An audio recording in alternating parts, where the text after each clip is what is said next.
warahmatullahi wabarakatuh. Alhamdulillah, Allahumma aslih ummata Muhammadin sallallahu alaihi wasallam, farrij an ummati Muhammadin sallallahu alaihi wasallam, warham ummata Muhammadin sallallahu alaihi wasallam, wanshur nahdatal watani fil alamin bihaqqi Muhammadin sallallahu alaihi wasallam. Amma ba'du. Alhamdulillah, teman-teman, pada kali ini kita akan membahas tentang masalah barokah. Tapi sebelum itu, mengenai barokah ini, untuk supaya memberikan pemahaman terlebih dahulu kepada teman-teman, ada suatu kisah di mana di dalam kisah itu ada seorang siswa atau pelajar penuntut ilmu yang pergi berguru, dikirim oleh orang tuanya kepada seorang syekh atau guru. Dan suatu ketika gurunya itu kedatangan tamu berupa temannya. Nah, kemudian si gurunya itu mempersiapkan hidangan untuk temannya itu. Dan ketika hidangan sudah siap, si murid ini diajak oleh teman gurunya untuk ikut makan bersama gurunya. Tapi apa? Dia menolak. Dia mengatakan tidak. Sampai 3 kali diajak oleh teman gurunya itu, dia selalu menolak dan mengatakan tidak. Maka apa kata gurunya menegur temannya yang mengajak si murid itu untuk ikut makan? Udah, biarkan saja dia, jangan suruh lagi dia. Karena apa? Dia itu berapapun, sekuat apapun usahanya untuk menjadi seorang wali, maka pintu kewalian sudah tertutup baginya. Nah, apa yang bisa kita pelajari atau bisa kita ambil ibrahnya dari kisah tersebut? Masalah barokah. Apa sih sebenarnya barokah itu? Kalau di dalam bahasa Arabnya, barokah itu berarti ziyadatul khair wastimraruh. Bertambahnya kebaikan, dan kebaikan yang bertambah itu terus-menerus dilakukan, terus-menerus didapatkan, terus-menerus terjadi. Pertambahan dari hari ke hari terus. Itu nama barokah dalam bahasa Arab.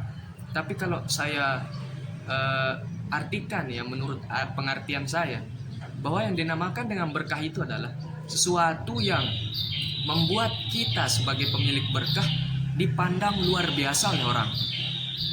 Meskipun umpama kita memiliki ilmu yang sedikit atau kurang, tapi di penglihatan atau dalam pandangan orang, ilmu yang kita miliki itu sangat luar biasa banyaknya, padahal tidak, padahal sedikit. Contoh lagi yang lain, misalnya seperti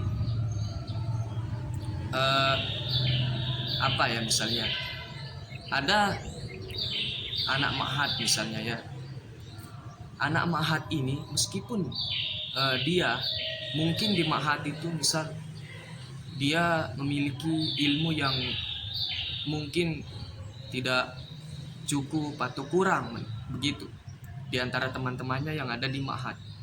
Tapi anak ma'had itu nanti kalau dia kembali balik ke kampung halamannya, ke masyarakatnya, maka meskipun dia umpama sedikit ilmunya, maka di dalam pandangan orang dia akan dianggap memiliki ilmu yang sangat banyak. Karena apa? Ma'had itu adalah tempat berkah, dan orang yang memasukinya mendapat berkah. Itulah arti berkah, teman-teman. Sesuatu yang yang kita anggap sedikit, tapi dalam anggapan orang, dalam pandangan orang, itu sangat luar biasa banyaknya, sangat luar biasa istimewanya, sangat luar biasanya. Seperti itu. Itulah arti berkah. Dan bagaimana cara untuk mendapatkan berkah itu? Maka Al-Maghfurlah Maulana Syekh dalam salah satu syair beliau memberitahukan kepada kita. Marilah kita baca sebelum itu apa bunyi syair beliau yang membahas tentang masalah berkah. Memang berkat tak dapat dibeli dengan emas intan sebesar rinjani. Berkat itu rahasia ilahi, dialamatkan ke insan yang murni. Berkat itu tidak dapat dibeli. Meskipun kita memiliki emas misalnya sebanyak-banyaknya gunung yang ada di dunia ini, itu menjadi emas misal, itu yang kita miliki. Untuk membeli berkah itu tidak akan ada itu tidak ada apa-apanya dibanding berkah. Karena berkah itu tidak dibeli, tidak dibeli dengan harta, tidak dibeli dengan uang semata-mata. Tapi apa? Apa kata beliau? Berkat itu rahasia ilahi.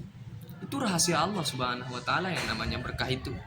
Jadi berkah itu ketika itu menjadi rahasia Allah, maka Anda sebagai pencari berkah harus mengikuti apa yang diperintahkan oleh Allah Subhanahu wa taala untuk supaya Anda dijadikan orang yang masuk dalam kategori orang yang mendapatkan berkah. Apa kata selanjutnya? Dialamatkan ke insan yang murni. Yang murni maksudnya gimana? Yang murni di sini adalah maksudnya yang bersih hatinya, yang bersih pikirannya, yang bersih sangkaan buruknya kepada orang lain. Makanya dikatakan al-harakatu barakah. Gerakan yang kita lakukan adalah berkah. Misalnya kita disuruh kepada sama orang. Ketika kita disuruh, belum apa-apa, belum kita melakukan pekerjaan, kita sudah berpikiran buruk kepada orang. Wah, dia ini mungkin nggak bisa kasih saya ongkos atau apa, misalnya seperti itu. Sebelum kita bekerja sudah kita mikir seperti itu buruk. Maka itu penghilang berkah, penjauh berkah daripada kita. Maka oleh sebab itu keinsan yang murni, berkah itu keinsan yang murni, yaitu yang bersih hatinya, bersih pikirannya, bersih sangkaan buruknya kepada orang lain. Dan dikatakan juga oleh Syekh Sayyid Alawi Abbas Al-Maliki, apa kata beliau? Al-jama'atu barakah. Kebersamaan itu adalah berkah. Mana mungkin orang yang berpikiran buruk, berhati buruk, atau berjiwa atau sering bersangka buruk kepada orang akan mau melakukan yang namanya kebersamaan. Misalnya, dia memiliki ilmu, tapi dia tidak mau bersama-sama dengan orang lain memiliki ilmu yang ia miliki. Dalam artian membagi ilmunya, dia tidak mau. Karena dia memiliki hati, pikiran, sangkaan yang buruk kepada orang. Jangan-jangan dia nanti, lebih dari saya, ataupun apalah pikiran yang seperti itu. Hanya dikatakan oleh beliau, al-jama'atu barakah. Kebersamaan itu adalah berkah, mendatangkan berkah. Maka untuk mengulang bahwa anak ma'had yang tadi, meskipun dia misalnya di desanya di ma'had itu misalnya dia memiliki ilmu yang kurang atau sedikit, maka dia ketika kembali ke desanya, ke masyarakatnya, maka dia akan dianggap luar biasa oleh masyarakat. Karena itulah namanya berkah, sesuatu yang sedikit tapi sangat banyak, sangat besar, sangat mulia di mata dan di pandangan orang lain.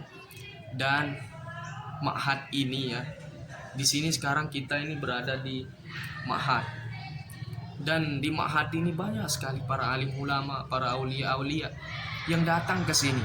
Kedatangan mereka itu membawa berkah kepada kita semua. Jadi kalau kita datang ke ma'had, kita mendapatkan berkah-berkah mereka. Karena ketika mereka datang, mereka menaruh berkah di sini. Bekas kedatangan mereka adalah berkah. Dan kita yang ke sini, datang ke ma'had ini, akan mendapatkan berkah daripada mereka-mereka yang menjadi para aulia-aulia Allah Subhanahu wa taala itu. Maka oleh sebab itu, ma'had ini Al-Maghfurlah Maulana Syekh sangat anjurkan kepada kita semua untuk kita memasukinya. Ma'had itu tempatnya berkah. Tempatnya berkah. Orang yang datang kepadanya akan mendapat berkah. Dan kalau dia pulang ke desa masyarakatnya, dia akan memberi berkah kepada orang lain. Itu ya bedanya ma'had sama di lain-lain ma'had misalnya. Misalnya ini ada orang datang ke ma'had belajar. Ma'had itu tempat yang berkah. Dia datang, dia mendapat berkah dari tempat yang berkah. Dia pulang membawa berkah. Dia sebarkan keberkahannya kepada orang lain. Maka tempat yang didatangi oleh orang yang sudah datang ke tempat yang berkah itu akan menjadi berkah. Jadi tempat-tempat lain selain ma'had ini, orang yang pernah ke sini dia mendapat berkah dulu, baru tempat yang didatangi oleh orang itu akan menjadi berkah. Jadi itulah teman-teman, mari kita semua membeli atau menyimpan wasiat beliau ini di rumah kita. Karena ada lagu atau nyanyian yang mengatakan kalau buku wasiat ini ada pada rumah kita, maka seolah-olah aku di sana, katanya di dalam lagu itu. Itu kata Al-Maghfurlah Maulana Syekh. Maka seolah-olah Al-Maghfurlah Maulana Syekh membersamai kita di rumah kita kalau kita memiliki buku ini. Nah, mungkin sekedar ini ya teman-teman. Semoga ini bermanfaat bagi teman-teman dan saya sendiri juga. Dan kalau ada kata-kata yang menyinggung atau kurang baik, kurang berkenan di hati teman-teman, mohon maaf sebesar-besarnya. Karena al-insan mahallul khata wan nisyan. Manusia adalah tempatnya salah dan lupa. Kalau saya salah, saya mohon maaf kepada teman-teman dari penyampaian saya yang mungkin kurang bagus atau baik dalam hati teman-teman yang mungkin bisa menyinggung seperti itu dan lain sebagainya. Sekali lagi mohon maaf. Sebelum itu kita baca sekali lagi apa bunyi syair wasiat beliau ini. Memang berkata dapat dibeli dengan emas intan sebesar rinjani. Berkat itu rahasia ilahi dialamatkan ke insan yang murni. Wallahul muwaffiq wal hadi ila sabilir rasyad. Semoga kita semua selalu dalam ridha, rahmat serta diberikan berkah-berkah yang banyak oleh Allah Subhanahu wa taala dalam kehidupan kita. Assalamualaikum warahmatullahi wabarakatuh.